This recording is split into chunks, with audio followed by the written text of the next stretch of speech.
बिस्मिल्लाहिर्रहमानिर्रहीम अस्सलाम वालेकुम। कैसे हैं सब लोग? उम्मीद करता हूँ सब लोग खैरियत से होंगे। आज की वीडियो में हम बात करेंगे बायोलॉजी के एमसीक्यूज़ की।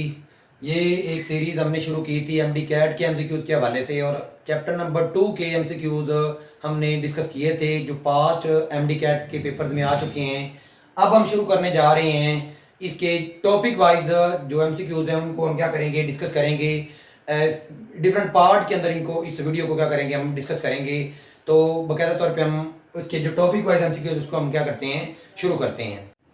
जी, हम बात कर रहे थे biological molecule chapter number 2 first year biology का। ये दूसरा चैप्टर है। इसमें एमडी कैट के एमसीक्यूज की बात हम कर रहे थे। तो इससे पहले जो टॉपिक हमने डिस्कस कर लिए हैं, कार्बोहाइड्रेट्स, लिपिड्स और इंट्रोडक्शन और इम्पोर्टेंस ऑफ वाटर को। आज की वीडियो में हम प्रोटीन के रिलेटेड जो एमसीक्यूज हैं उनको क्या करेंगे, डिस्कस करेंगे। अगर प्रोटीन के रिलेटेड जो एमसीक्यूज़ हैं उनकी बात करें तो सबसे पहले जो एमसीक्यूज़ है इसके रिलेटेड उसको मैं रीड आउट करता हूँ, तो सुनिएगा। The number of type of amino acid that are found to occur in all cell. तो आपको पता है जो अमाइनो एसिड की कितने टाइप्स के हैं जो सेल के अंदर पाए जाते हैं, तो ये सारे लोग जानते हैं, 170। ठीक है। प्रोटीन कंप्राइज जो है, प्रोटीन ये मुश्तमिल होती है तकरीबन, आप लोग जानते हैं प्रोटीन का अगर आपने टॉपिक पढ़ा है तो। ये न्यूमेरिकल वैल्यू है, इनको अच्छे तरीके से आपने याद करना है जो बुक में बताई हुई हैं। ये कितने परसेंट होता है जी? 50% होता है। प्रोटीन्स आर पॉलीमर्स ऑफ, आप लोगों को पता है प्रोटीन किसके पॉलीमर्स हैं? फैटी एसिड के, आइसोप्रीनॉइड के, अमाइनो एसिड के या न्यूक्लियोटाइड के? तो किसके हैं जी? अमाइनो एसिड के, आप लोग जानते हैं। Amino acids are mainly different from each other due to their type and natures of. अब अमाइनो एसिड क्या होते हैं? डिफरेंट होते हैं एक दूसरे से। किस वजह से? इनके क्या चीज़ है जिसकी वजह से अमाइनो एसिड एक दूसरे से डिफरेंट होते हैं? आर ग्रुप की वजह से, अमाइनो ग्रुप की वजह से, कार्बोक्सिलिक ग्रुप की वजह से या पेप्टाइड बॉन्ड की वजह से? तो ये आप लोगों ने अगर अमाइनो एसिड के स्ट्रक्चर को पढ़ा है तो आप लोगों को पता है आर ग्रुप चेंज होने से अमाइनो एसिड का जो नाम है वो क्या हो जाता है? चेंज हो जाता है। तो इसका करेक्ट आंसर क्या होगा? Are group. पेप्टाइड बॉन्ड, तो ये आप लोग जानते हैं, इसको बताने की ज़रूरत नहीं है। ये कौन सा है? CN बॉन्ड है। उसके बाद है amino acid are linked to each other. Amino acid आपस में जो लिंक्ड करते हैं तो उनके दरमियान में आपको पता है कौन सा बॉन्ड बनता है? Peptide bond. लिपिड के अंदर एस्टर बॉन्ड बनता है। और इसके बाद डाइसल्फाइड, बेसिकली ये भी बॉन्ड है। प्रोटीन के मालिक्यूल जब स्ट्रक्चर के अंदर आपस में जो कंबाइनिंग करते हैं ग्लाइकोसिडिक कार्बोहाइड्रेट्स में बनता है। तो इधर करेक्ट आंसर क्या होगा? Peptide bond. Which term will use when two amino acid join to each other. कौन सी टर्म का इस्तेमाल करेंगे जब दो अमाइनो एसिड आपस में मिलेंगे? तो molecule formed by 2 amino acid, तो उसको क्या बोलते हैं? आप लोगों को पता है, डाई पेप्टाइड। मोनोपेप्टाइड में क्या होता है? जब एक होगा। और डाई पेप्टाइड में जब 2 होंगे। और ट्राई पेप्टाइड में क्या होंगे? जब 3 अमाइनो एसिड्स होंगे। और टेट्रा में क्या होंगे? 4 अमाइनो एसिड्स होंगे। उसके बाद sequence of amino acid in protein molecule was determined by. तो ये इसको किसने डिटरमन किया था? इसको डिटरमन किया था एफ सेंजर ने। आपको पता है जो जेम्स वाटसन था, इसने डीएनए के स्ट्रक्चर के बारे में बताया। एफ माइस्टर ने न्यूक्लिक एसिड के बारे में। और ई चाइटन ने बेसिकली टर्म्स प्रोकैरियोट और यूकैरियोट के रिलेटेड 1937 के अंदर बताया था। उसके बाद है जी, which structure of protein give information about number and sequence of amino acid. Number and sequence की अगर बात करते हैं तो आपके जहन में फौरी स्ट्रक्चर कौन सा आएगा? Primary structure. क्योंकि इस प्राइमरी स्ट्रक्चर के अंदर हम क्या देखते हैं? सिर्फ number and sequence of amino acid को देखते हैं। उसके बाद है जी, in aqueous environment the most stable tertiary conformation is that in which amino acid are buried inside the conformation. तो आप लोगों को पता है ये लाइन जो है, या 72 वाली जो एमसीक्यूज़ है, ये बुक की लाइन ही है। और इस तरह से ये एमसीक्यूज़ आ सकता है। तो इसका करेक्ट आंसर क्या होगा? हाइड्रोफिलिक। क्या होगा? हाइड्रोफिलिक इंटरेक्शन जो है बेसिकली ये क्या होती है? बरीड होती है किस? Inside the confirmation. और किसकी कंफर्मेशन के लिए? उस के स्ट्रक्चर के कन्फर्मेशन के लिए। 73 MCQs. Haemoglobin molecule exhibit which structural organisation of protein. Haemoglobin का जो मॉलिक्यूल है उसके अंदर कौन सा स्ट्रक्चर होता है? तो आप लोगों को पता है कि ये इसके अंदर कौन सा स्ट्रक्चर है? क्वाटर्नरी स्ट्रक्चर होता है। कौन सा स्ट्रक्चर होता है? क्वाटर्नरी स्ट्रक्चर होता है।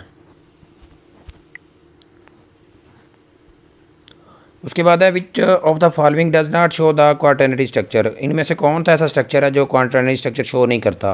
Haemoglobin, pepsin, fibrin, insulin.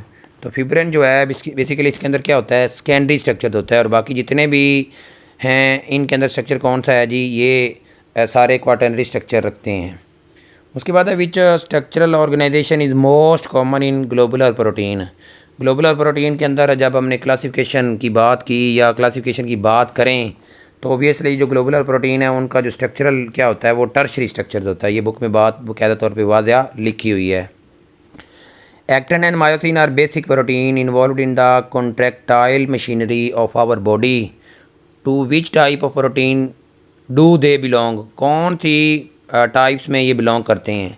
तो एक्टिन और मायोसिन ये किस टाइप से बिलोंग करते हैं, globular, fibrous protein, both A and B, or none of these. तो आप लोगों को पता है जो मायोसिन है वो क्या है, फाइब्रस प्रोटीन है। तो जो एक्टिन है ये बी क्या होती है, बेसिकली इस का जो हेड होता है वो ग्लोबुलर होता है। तो इसमें जो आंसर है वो क्या होगा, बेसिकली एक्टिन मोस्टली यही कहा जाता है इसको। अगर फेडरल के हवाले से बात करें उसको देखते हुए तो फिर इसका आंसर क्या होगा, ए और बी होगा, ठीक है। लेकिन अगर पीटीबी की बुक के हवाले से बात करें तो मोस्टली ये दोनों क्या होंगे, ये फाइब्रस प्रोटीन होंगी।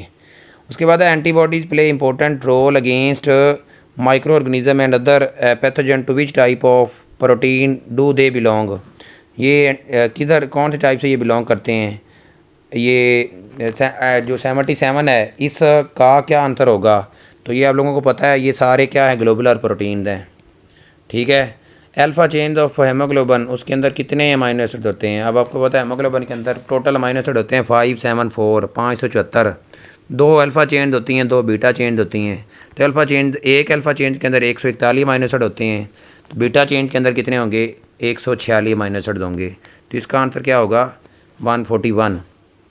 Helical shape of polypeptide is due to presence of, जो हेलिकल की शेप है वो किस वजह से हो रही होती है, बेसिकली उसके अंदर कौन सी बॉन्ड कौन सी होती है। ये अगर आपने इसको रीड आउट करते हैं तो आप लोगों को आइडिया हो जाएगा ये किस वजह से होता है, ये हाइड्रोजन बॉन्ड की वजह से होता है। उसके बाद बात करते हैं 80 MCQs की।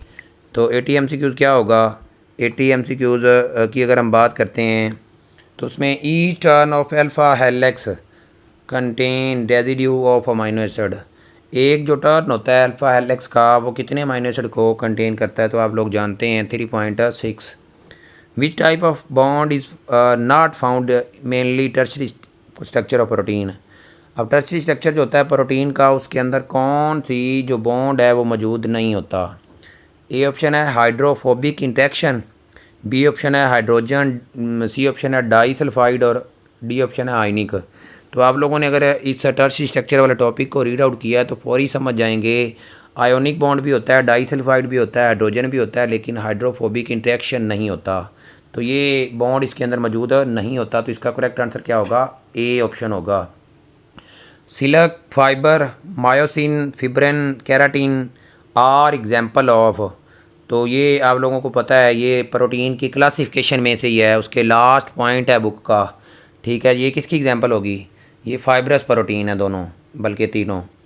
Haemoglobin is a fibrous protein, double coiled protein, globular protein और कोइल्ड प्रोटीन। तो ये हम पहले भी बात कर चुके हैं, ये आप लोग सारे जानते ही हैं जी। कौन बताएगा इसमें हेमोग्लोबिन किस प्रोटीन में आता है, फाइब्रस में या ग्लोबुलर में। तो ऑब्वियसली किस में आएगा, ग्लोबुलर प्रोटीन में। उसके बाद है keratin is an example of fibrous protein. तो ये प्रेजेंट होता है किसके अंदर, नेल और हेयर के अंदर, मसल के अंदर, बोन के अंदर, या ये ब्लड के अंदर। तो ये अगर आपने बुक से ये भी रीड किया है तो आप ये भी बता देंगे कि ये किसके अंदर मौजूद होगा, नेल्स और हेयर के अंदर ये केराटिन प्रोटीन है, और ये क्या है, फाइब्रस प्रोटीन है। तो ऊपर वाली जो हमने बात की थी वो एक्टिन और मायोसिन की, तो उनके आंसर क्या किसकी क्या बात करेंगे, उसकी बात करेंगे हम बोथ ऑप्शन की बात करेंगे, ये बात याद रखिएगा। तो आज की वीडियो में हमने बात की प्रोटीन के रिलेटेड जो MCQs थे उनको हमने डिस्कस किया।